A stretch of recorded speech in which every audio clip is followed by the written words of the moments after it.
Hi, Be Health Empowered family. This is Dr. Melissa Clarke with another episode of Excuse Me, Doctor.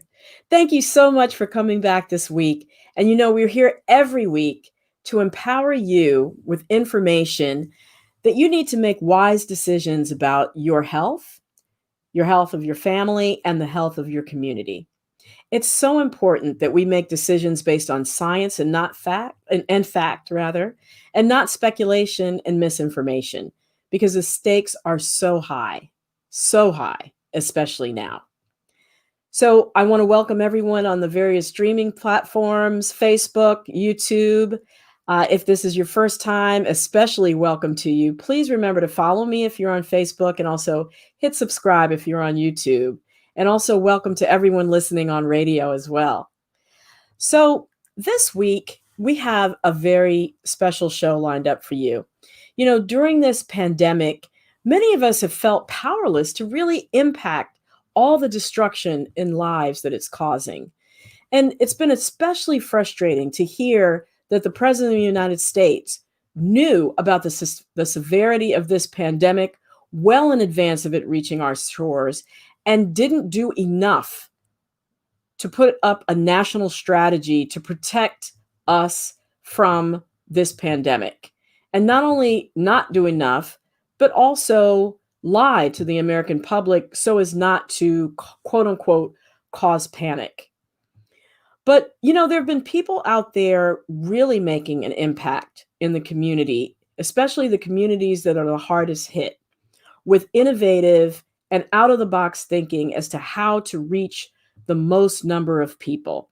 And so tonight we're going to talk about one of those efforts. So hopefully it can inspire you to see that there are things that you can do, again, not just to protect yourself and your family, but your whole community.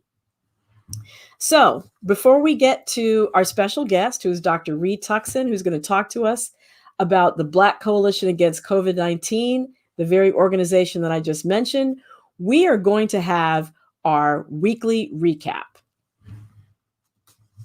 So let's start with the numbers, as we always do. We are way past 6.7 million people in this country who have been infected with coronavirus. And as I always say, we know that's an underestimate.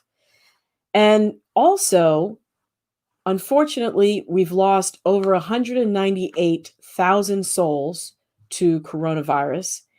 But I always mention how many people have recovered, and we're at 3.9 million people who have recovered from the coronavirus. Now, I mentioned already Trump knew. And it's important to keep in mind that this came out as a series of interviews done with the reporter Bob Woodward as early as early February of this year. And it came out that President Trump knew that the coronavirus was more fatal and more serious than the flu, and also that it was not just a disease of the elderly, but also affects young people. And he deliberately lied and told these facts so that we would not, again, panic. And then more came out just today from these same set of interviews that the president is proud that the stock market did not crash. So it appears that the thing that he really didn't want to cause panic in was the stock market. This whole show was born out of the fact that I saw a coronavirus task force briefing in March that really disturbed me because it only talked about the fact that older people could get the coronavirus and totally de-emphasized all the other segments of the population who are at risk for severe manifestations of a coronavirus infection. And we now know that to be not just older people, we know it to be people with pre-existing conditions. We know that it's far worse than the flu. We know that it has disproportionately affected communities of color, African Americans, Native Americans, Latino Americans. We know that children, too, are affected by the coronavirus. We know that children with obesity and asthma are at greater risk for being hospitalized. We know, even though those are the risk groups, we even know that Children who have no pre-existing conditions make up 50% of those hospitalized. We now know that 200,000 people almost have perished due to the coronavirus infection, including 100 children, and just this past week, 3 teachers, as we've talked about schools reopening.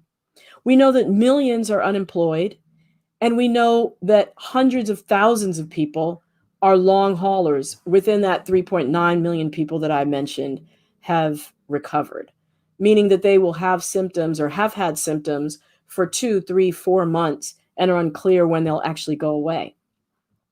And then there's still the lies and the data manipulation.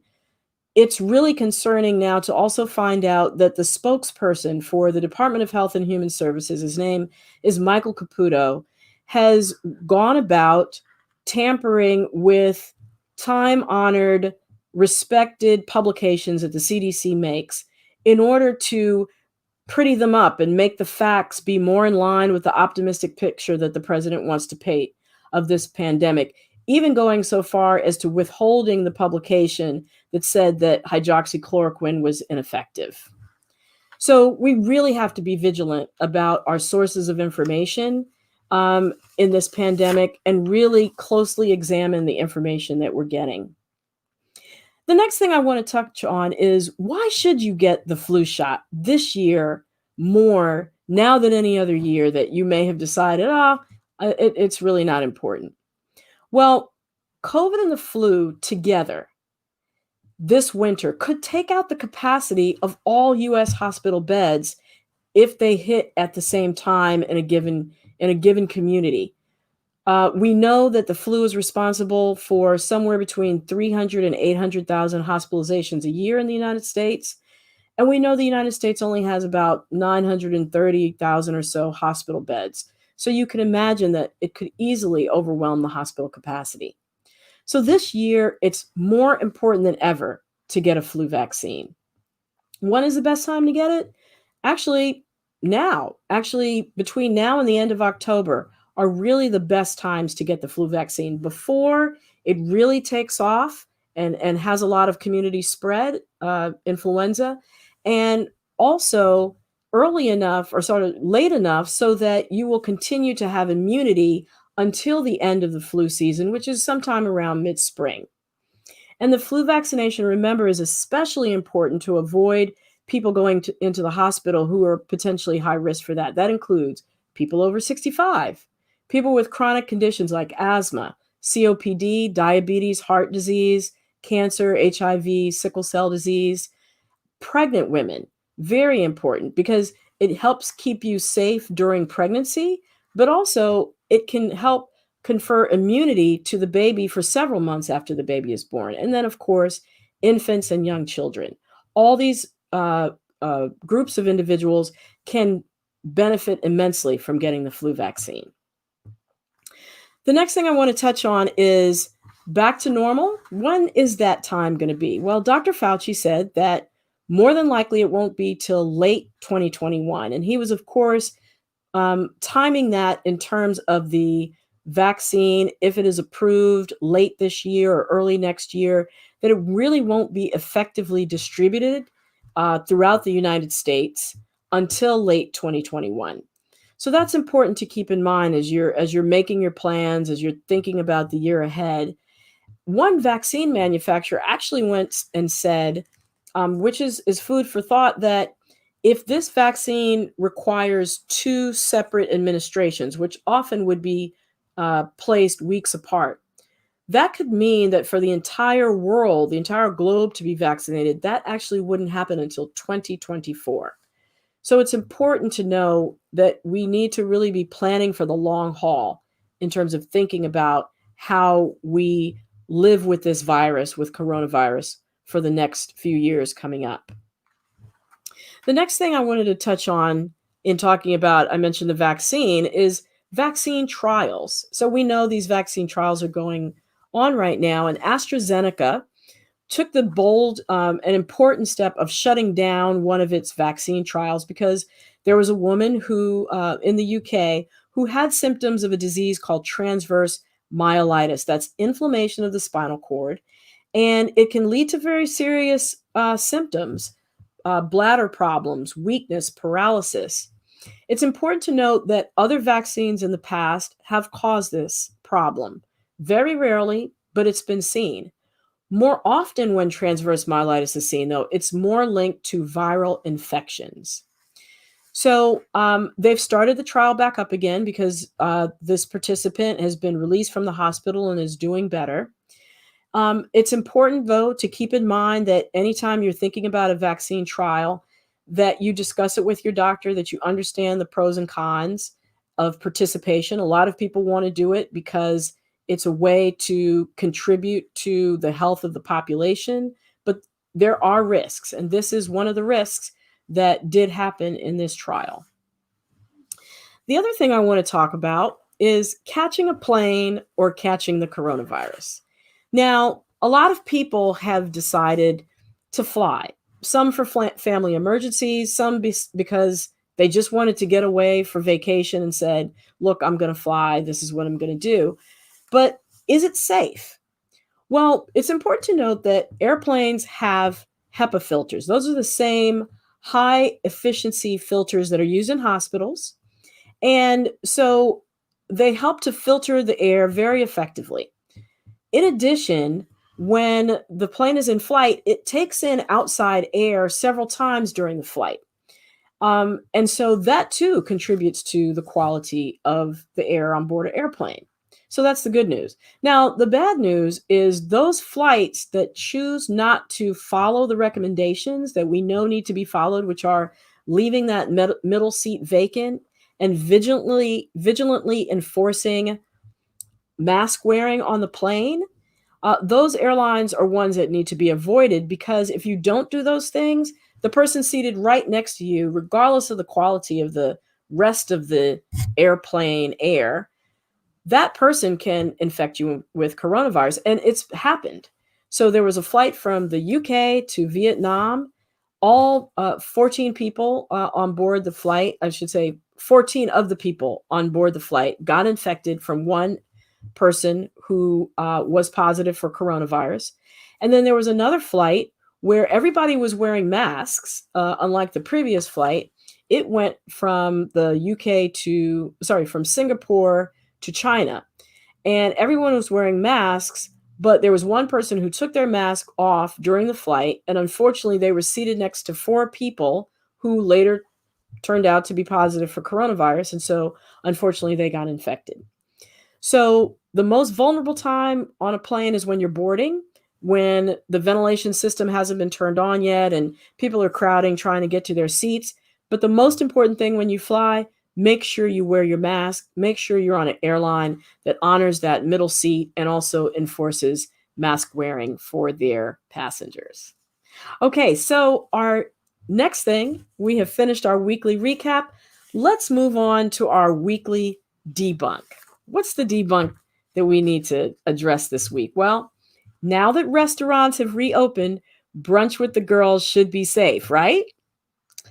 Well, not exactly. Let's think about that. So there was a study, and they talked to 300 people at testing sites across the United States, some who tested positive later, some who tested negative, and they asked them what had they been doing in the 2 weeks prior to getting tested. And then they compared the answers of the people who turned out positive and the people who tested negative. Turns out there was no difference in how much they shopped or went to the gym or went to the office or went to religious ceremonies, or even used public transportation. The one difference was how much they ate out at restaurants. That appeared to be the main issue. And think about it. It kind of makes sense, right? In a restaurant, that's the one place where you have to take off your mask. And if you're dining indoors, the ventilation system may not be what's necessary to keep the air filtered. And in addition, you're probably seated close to someone at your table or next to them or across from them, less than 6 feet away. And if you're meeting up with friends, these are not people who've lived with you. You don't know what precautions they've been taking. And so it does put you at great risk. And so, no, it is probably not a wise decision to dine indoors. And it's going to be even more tempting now that it's going to be getting cold in many places. and we're going to be getting more and more weary of these COVID-19 precautions. But I would really urge you, if you're thinking about dining in with friends in a restaurant, think again. Don't do it. It's not a wise idea. So that's the end of our weekly debunk. And I'm really excited to talk about the show that we have tonight. The phenomenal work of one organization. Actually, it's a coalition of organizations that's been doing what I call micro messaging to various segments of the community that's been most hard hit, African Americans. And they've been doing that in an effective and innovative way. And so, our guest tonight to talk about this organization is none other than Dr. Reed Tuckson. He's a physician. He's the former DC Commissioner of Public Health. He's a former medical school president, former VP at United Healthcare, and he's now managing partner at Tuckson Health Connections. Tonight, though, we're going to focus on his role as founder of the Black Coalition Against COVID-19. So welcome, Dr. Tuckson. Thank you so much for joining us. Pleasure to be here. Honor. Absolutely. So I'm going to jump right into it. So I've been talking on my show for weeks about the disproportionate effect of COVID-19 on the African American community. Certainly when I knew back in March what could lie ahead for us, it galvanized me to action. What did it cause you to do? My first reaction when I thought about this, I've been very, very fortunate in my life to give commencement addresses at numerous medical schools, nursing schools, and allied health professional schools over the years. And that has caused me to have to take the Hippocratic Oath with the graduates on multiple occasions. And so I thought an awful lot about the duty, the greater duty and responsibilities of the health professional during a time of crisis. And so I signed up where I live to be a part of if needed, to respond if all the other docs who are working hard, who are in regular practice, got sick and needed a backup or a second or third string backup quarterback. I was prepared to come in off the bench, and I signed up. Thinking about that more seriously, I realized that that probably would not have been the best use of my skills. And so I turned to what is it that I know how to do well? What have I been trained to do? And where is my experience? And a large part of that is being able to organize community-based grassroots health promotion and disease prevention initiatives. And I was lucky that when I was Commissioner of Health in DC, I've retained a lot of those friendships and a lot of those connections with individuals and organizations. And so I thought, what would happen if I called some of them and we just started to bring our collective knowledge to bear, each of us bringing what we have learned over the years into a relationship with each other at the community grassroots level that would then partner or support what government is doing.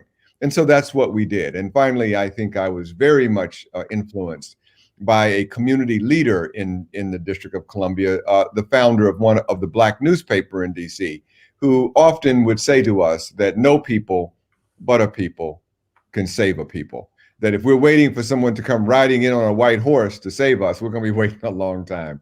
And so we brought this group together and reached out to people that I didn't know, new friends, named like Melissa Clarke, and brought those folks to us. And now what is so exciting for me is that younger physicians like you are teaching those who are a little older like me a whole lot of new and wonderful lessons. Well, I certainly am honored that I was able to join the steering committee of Black Coalition Against COVID-19. Tell us a little bit about how you brought that steering committee together and who are some of the other folks that are involved? So one of the things that I was lucky enough is that two of the people who were really, really strong advocates when we were trying to fight the HIV fight and really going out onto the streets, dealing with the sex workers, dealing with community leaders, dealing in every part of the city. Two of those people are still around and still active. And so I was able to bring those to bear. We needed someone from the business community because we knew that we would have to reach out and galvanize business. And so we got a prominent business leader to join with us. We knew that we needed clinicians, especially clinicians that had a real comfortable relationship with the community and who were trusted by the community. And so we found those individuals. And then we knew that we needed to speak to communities like the labor community, which is so vital at reaching into all segments of the community of a major city. And so we were able to pull those kind of people. So the point being, Dr. Clarke, that what we sort of learned is that by tapping in and bringing together people who have themselves trusted voices, who can speak to the community with integrity, who have demonstrated over time that they are trustworthy people and who will have the community's interests at heart. Bringing those people together has really been the lesson that we have learned the most, and the objective that we first wanted to achieve. Absolutely. Now, I have a confession to make. When I first moved to DC 30 years ago and I heard about go-go music, I thought, oh, it's just like going to the go-go, going to a club. Well, little did I know what true go-go music is, and I have been schooled on several occasions. But I think it's important to know that go-go is the heartbeat of DC. And I would love for you to tell us how you incorporated and worked with the go-go community and BCAC in the DC community. Well, your question is very important on a larger scale, and that is this: if we're going to have effective health engagements with our community, then it means that we have to be in the life of the community. And there's nothing more important in the life of a community than its music. It is the rhythm of life. It is the pulse, the heartbeat of life that you have to connect in with also. Otherwise, the message becomes sterile and it becomes clinical and it becomes removed. It becomes objective instead of personal. And so the go-go rhythm in DC is the pulse of the city. It is that special little thing in the bass drum of the music, that little sound, little click in the music that kind of gets you going. And it's the rhythmic use of horns and a very almost Latin kind of thing on top of it. It's a breeding of multiple cultures. And so we took the leading go-go star and asked him, can you be a part of this fight for life? Are you willing to be a part of this fight for life? And thankfully, the musicians that we worked with are people who get it. They understand that they have a responsibility to their audience and to their community. And so we were able to engage them and say, look, what would happen if we called the metro transit system of the city and just said to them, your bus drivers, your subway operators, your train station employees, they are being exposed every day to people who are coming into this environment without masks. And back then, when we first started this, masks were not being worn nearly as faithfully as they are today. And so we said, they're being exposed by the public. Meanwhile, we need the public to be able to see, as the buses go through the city, the signs and the advertising on the side making statements about appropriate behaviors. And so we combined the two ideas, and to our surprise, the transportation system said, yes, we would enjoy doing that. We got the go-go musician, in this case, Anwan Big G Glover from the Backyard Band, and got him hooked up with a photographer. We had a concept, and ultimately we have a picture now of him wearing his mask and saying, I'm wearing mine, you wear yours too. It was good for the bus driver, good for the subway operator, good for the employees in the transit station, good for the community, good for everybody. It's this kind of thinking that has energized us as we attempt to make and transform the health message from a cold and sterile message to one that has the rhythm and the pulse of the community itself. And I just want to note, you talk about music so lovingly, that you are a drummer yourself, are you not? I did have a chance to do that and pay the bills when I was younger, and it was always fun when some of the young go-go guys would come to the jazz concerts, and we would have the chance to have conversation. But unfortunately, I wish my chops were a little stronger so I could play again. Well, I think it's important that you have that musical background and that artistic background, because I think there are other ways too that on and through the BCAC we have looked to the artistic community to get the message out, like you said, not in a sterile way, but in a way that people can relate to. So maybe, we also talked about the IMAS for DC competition, which was really important, right? So we've done a couple of things that you're really pointing the finger to, and it's been fun. When we had the chance to run the health department during the height of the HIV epidemic, back then you weren't able to really sort of talk about condoms out loud. Now you can say those things today, but back in the 80s when the HIV epidemic was so strong, this was a secret word, and you had to tiptoe around it. Well, I thought that I was a pretty aggressive health commissioner and pretty progressive by going into the churches and saying it is important that a condom be worn every time that you are involved in a outside of a mutually monogamous, faithful relationship. And I thought I was doing a pretty good job until I talked to some of the women in the community. And they were saying that the challenge really is, Dr. Tuckson, that what happens at 2 a.m. When you got to deal with a brother that doesn't want to hear all that? How do you empower women? So we went on the radio and we created, with some very creative poets in town, a radio docudrama called Nisi's Dilemma, which was it was called a condom confrontation. And it was live on the radio at the time when most women were listening to the radio. And basically, to make a long story very short, it was basically a situation where a woman was being encouraged by her family or aunt that says, you need to wear a condom because your man ain't reliable. He's out there with other women.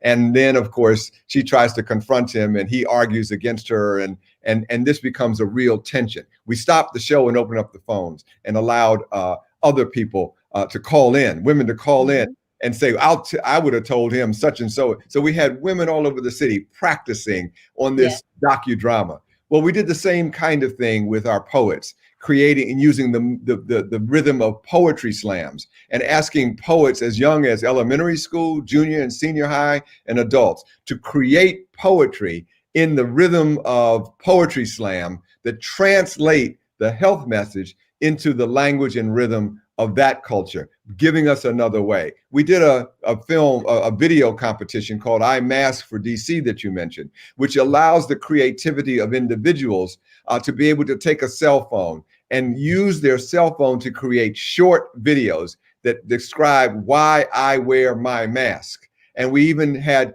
workshops to teach people, how do you make a video on your cell phone? The end result, which was so exciting, Dr. Clarke, was that the winner of a citywide competition was a 9th grade student. And her entry was so powerful that the mayor of the District of Columbia invited her to exhibit it at one of her press conferences on COVID. But this whole idea of using our artists to speak to the people in the language of the people is a powerful message. It's extremely powerful. And if anybody wants to see the IMAS for DC winner, they're at the Black Coalition Against COVID-19 website, blackcoalitionagainstcovid.org. I encourage everybody to go there. You'll look at it and go, a 9th grader did that? It's really pretty amazing.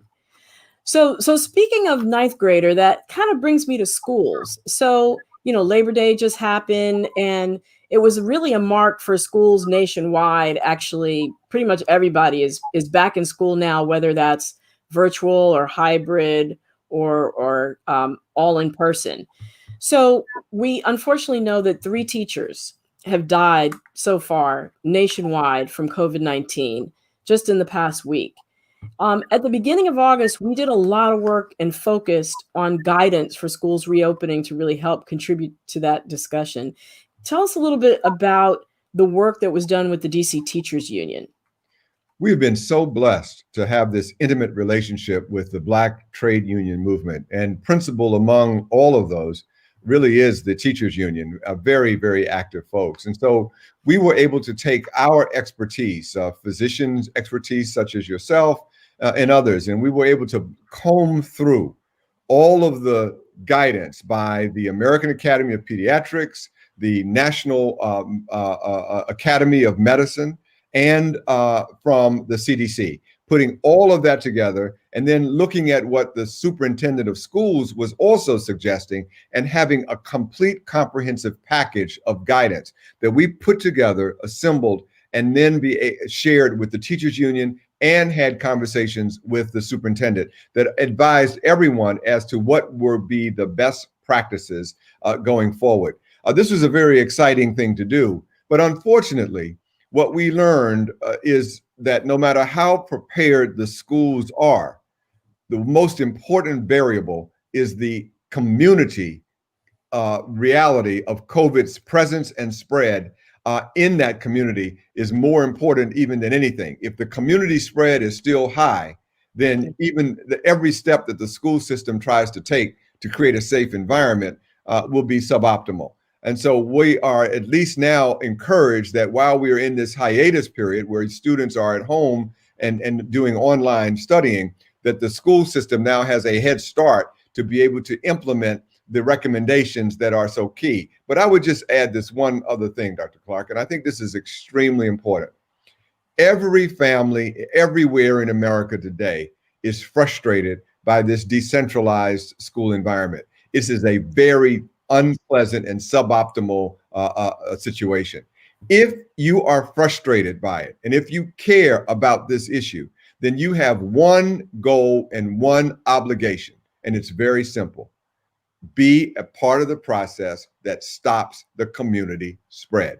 You should be the first one wearing your mask every time you go out. You should be the first one social distancing. You should be the first one that is practicing safe hand washing. And you should be the first one that's taking the advice you gave earlier in the show about not congregating inside of unsafe places like restaurants. So the point ultimately is, everybody who is frustrated and concerned and hates this decentralized learning, don't take it out on the school systems or the teachers or politicians that have to be responsible. You turn that around and make sure that you are part of the solution to stop the community spread so that our children can have their childhood back.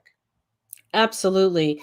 And it's drawing those kinds of direct line relationships between what each of us does individually and what our reality is in terms of going back to school, going back to college, just getting back to employment. All those things are so interrelated that, it's a shame that it gets drowned out, that very simple message gets drowned out by all the noise that's going on.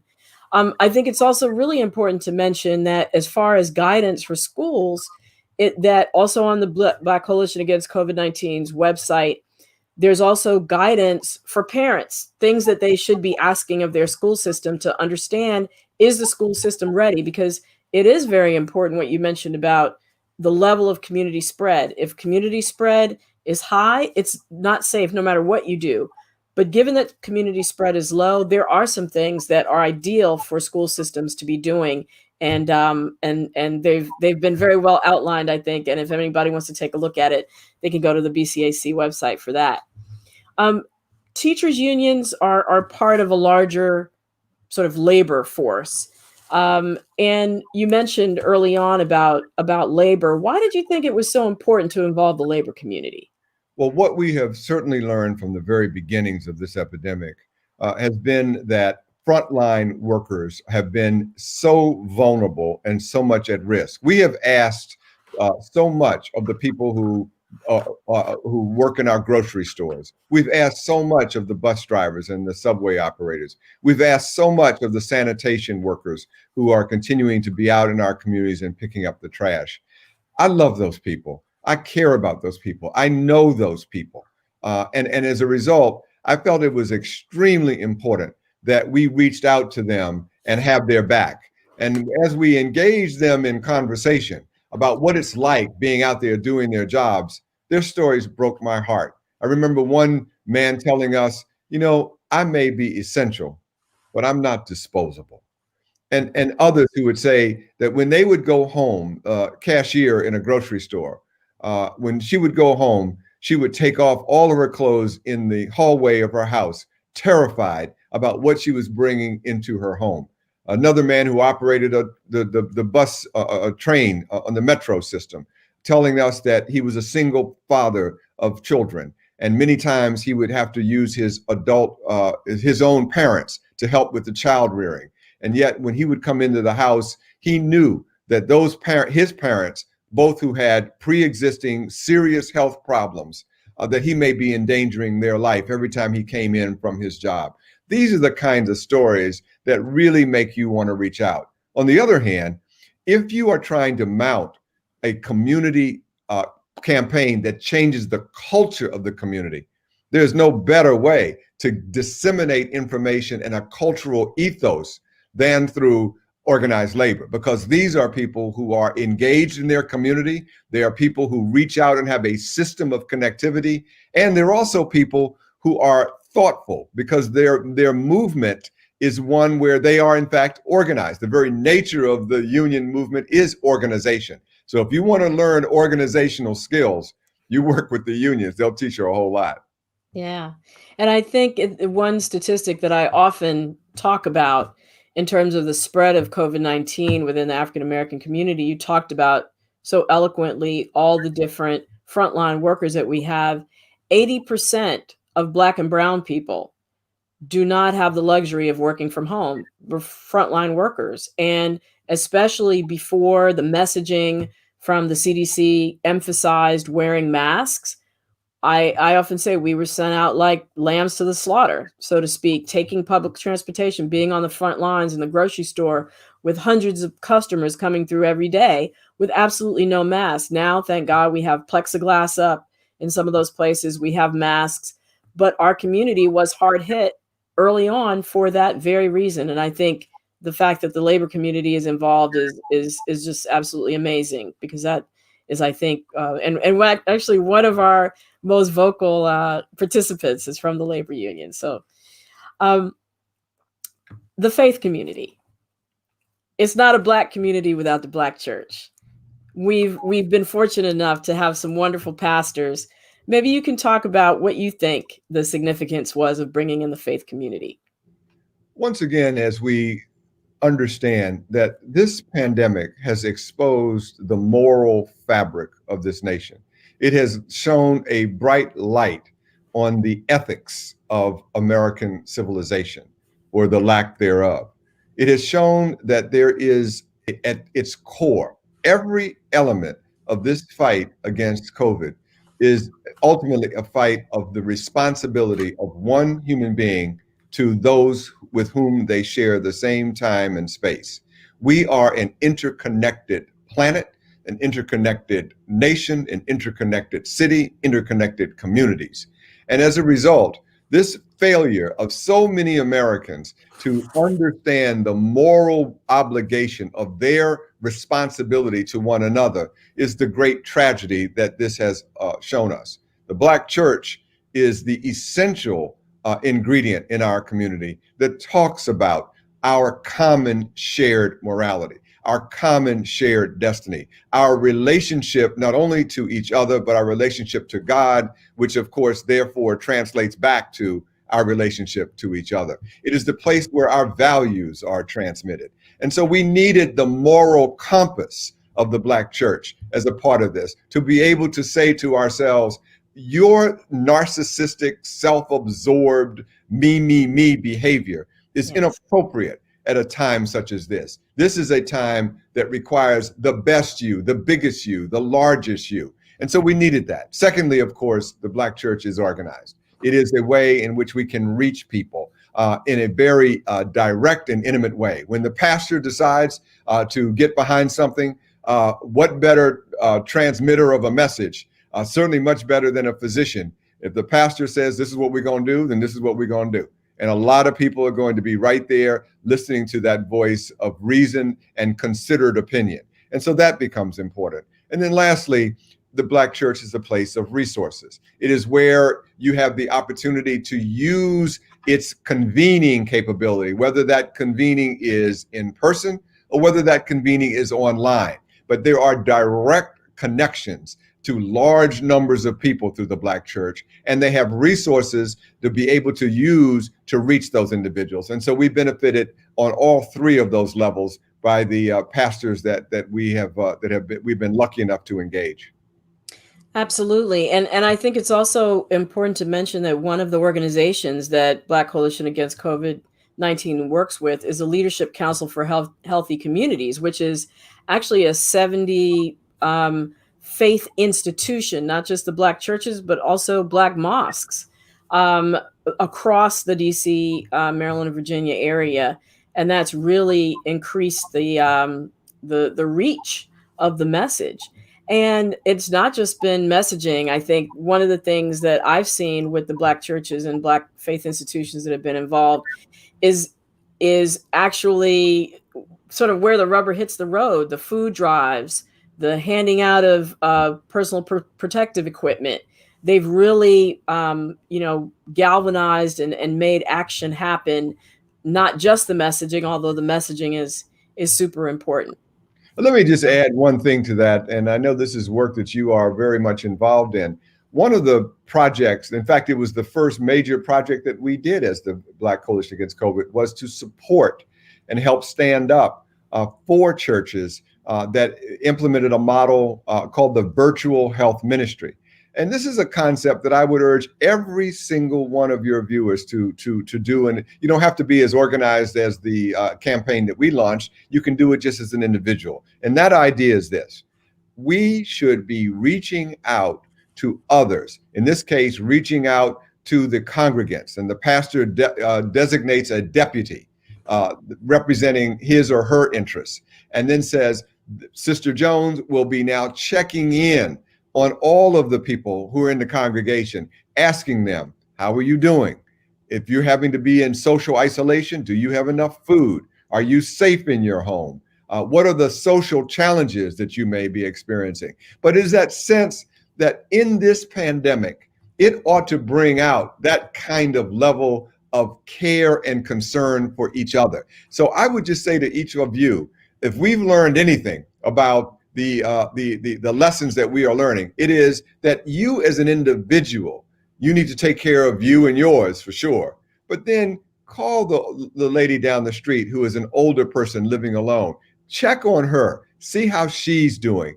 It doesn't require massive acts. Small little acts are the things that will turn the tide as we try to recreate and re-enhance the culture of the life of a community. It can happen one person to one person. You don't need a big grant.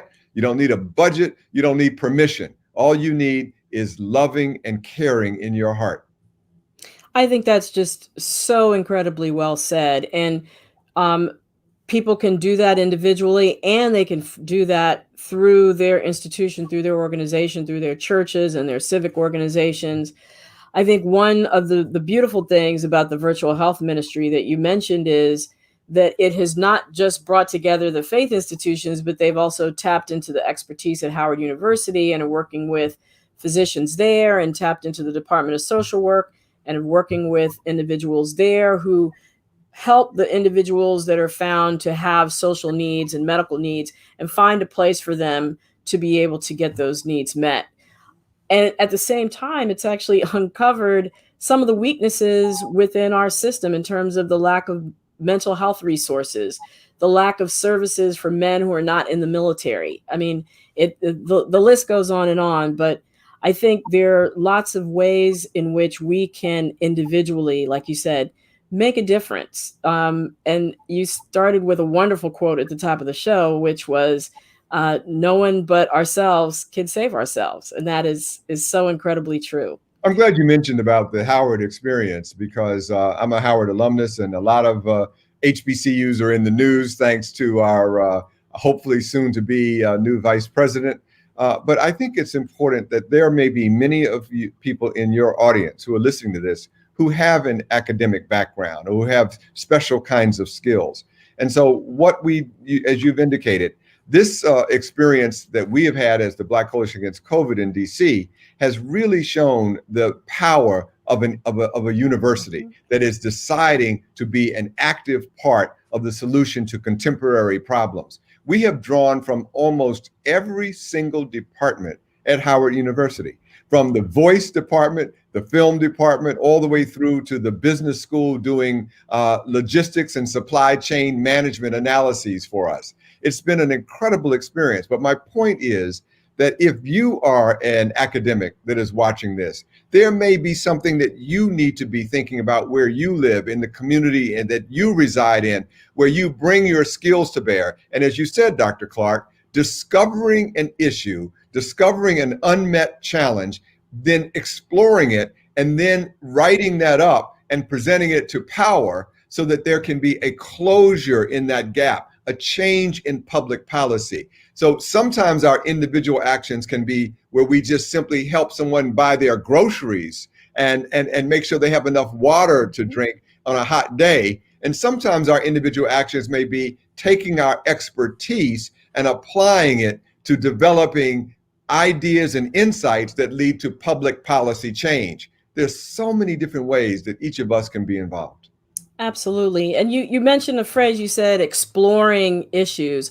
One of the things I think that has been so impressive about this journey is the emphasis that Black Coalition Against COVID-19 has placed upon listening to the community. We actually have listening sessions where we invite all the various communities that we've mentioned to just come talk to us about what the issue is, what's bothering them, what are the challenges that they see around COVID-19.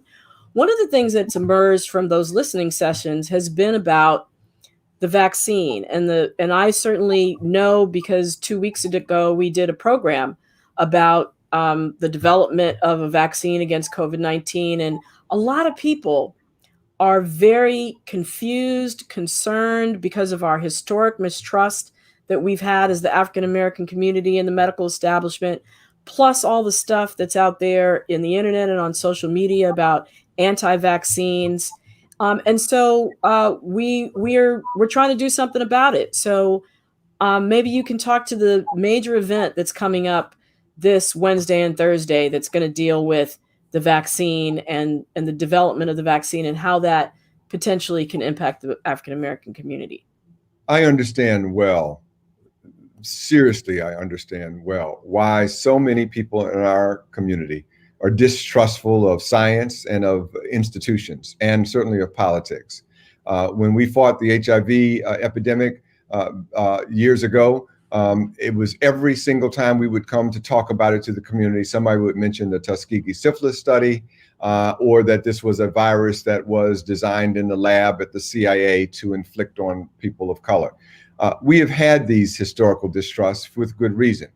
But as we were doing a listening session today in the community, it was very interesting to have a woman from the community say, well, if you live in the past, you go ahead and die in the future, that you have to begin to move forward. And so we need to provide our community, as you have indicated, with responsible, trustworthy facts and expert opinion from people that we can trust.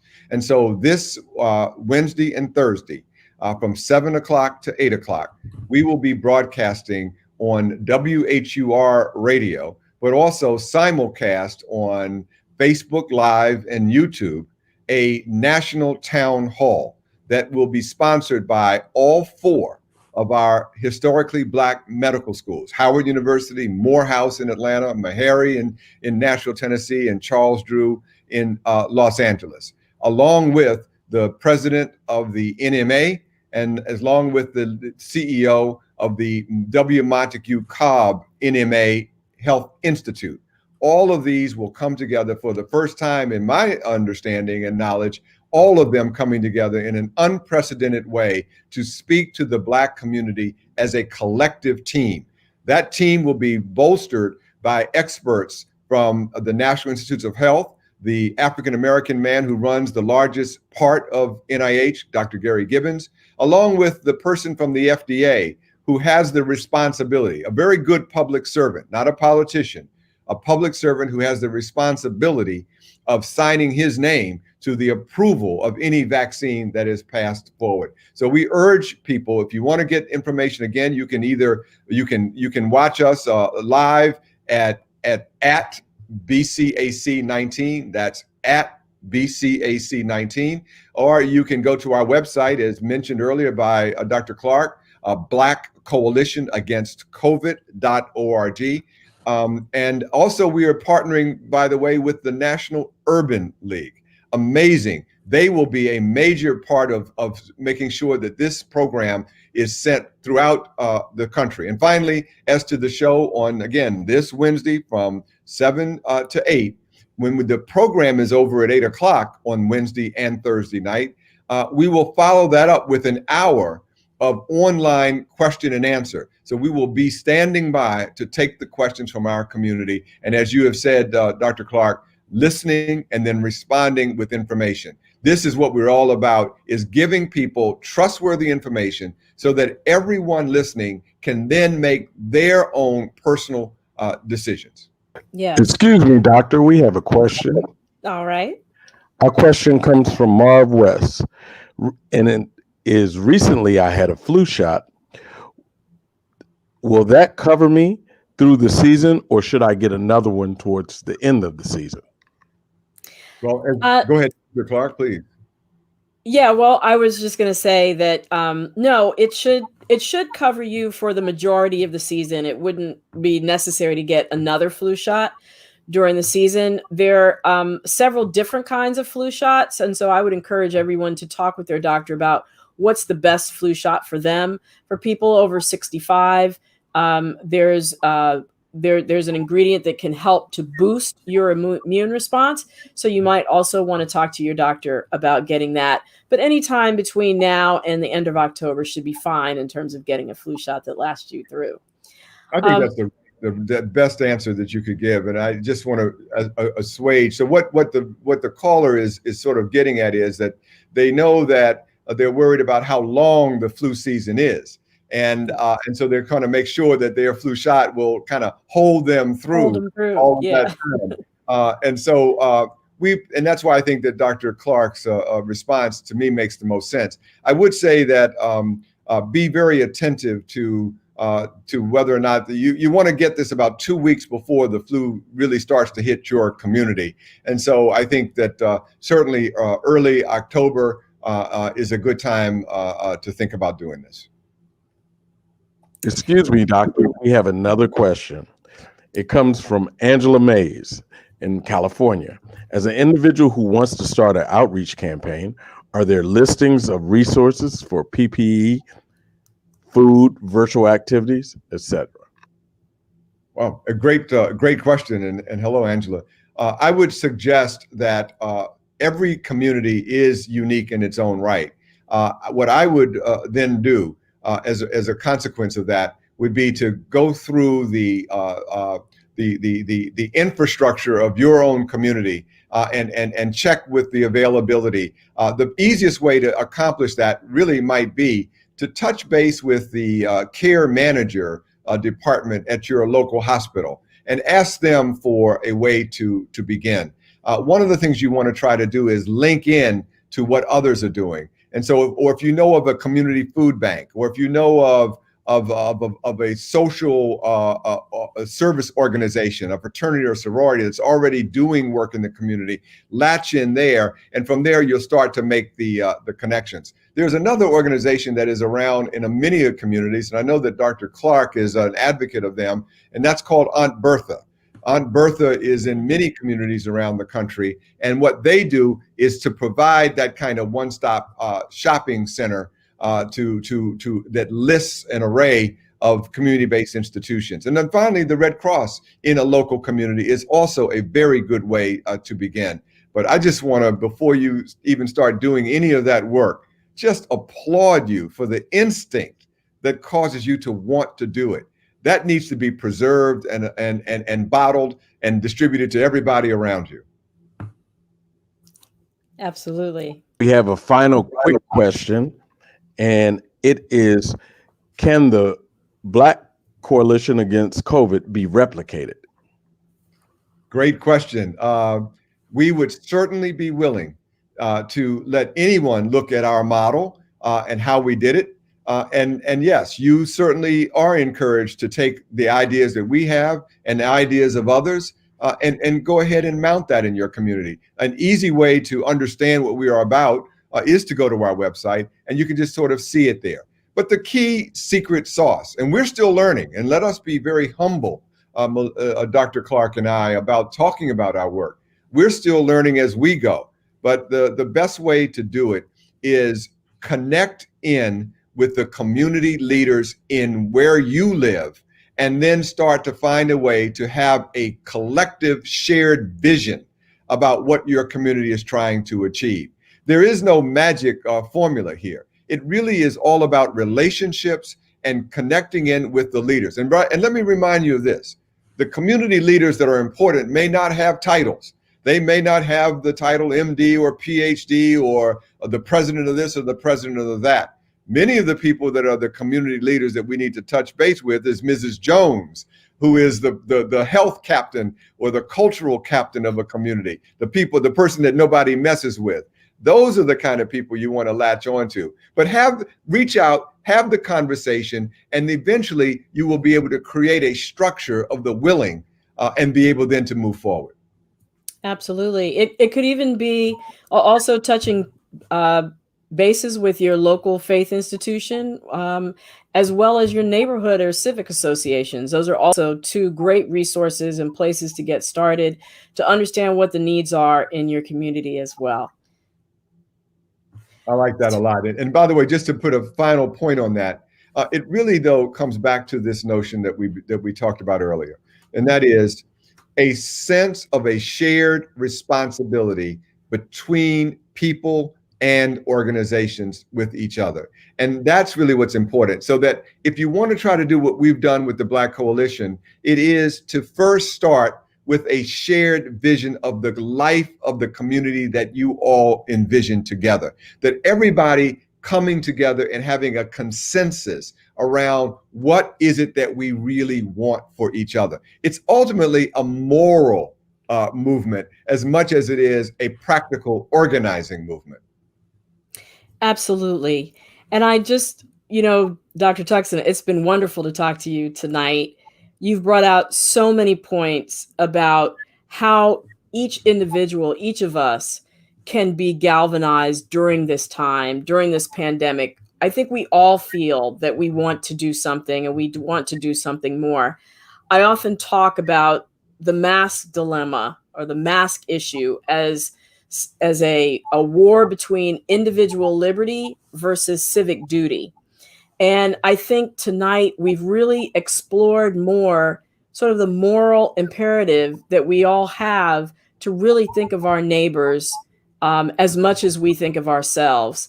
And that is truly a civic duty to do all the things that we can do to avoid the spread of the coronavirus during this pandemic, but also look at ways that we can be of service to those in need, because Lord knows there's a lot of need going on. And unfortunately, it probably is only going to grow.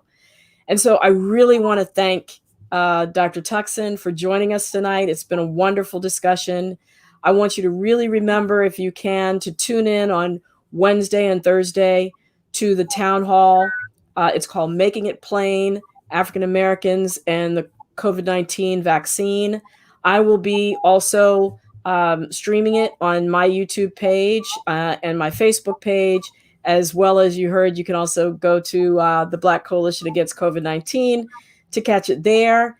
Dr. Tuckson, he didn't mention, but he's going to be one of the moderators of that event. So if you enjoyed listening to him tonight, you'll be able to hear more from him on Wednesday and Thursday, and I'll also be on Thursday as well. So if you can tune in, please do. Thank you so much for joining us tonight, everyone. Thank you, Dr. Tuckson, for being here. And until we meet again, please remember, be wise, be well, and be health empowered.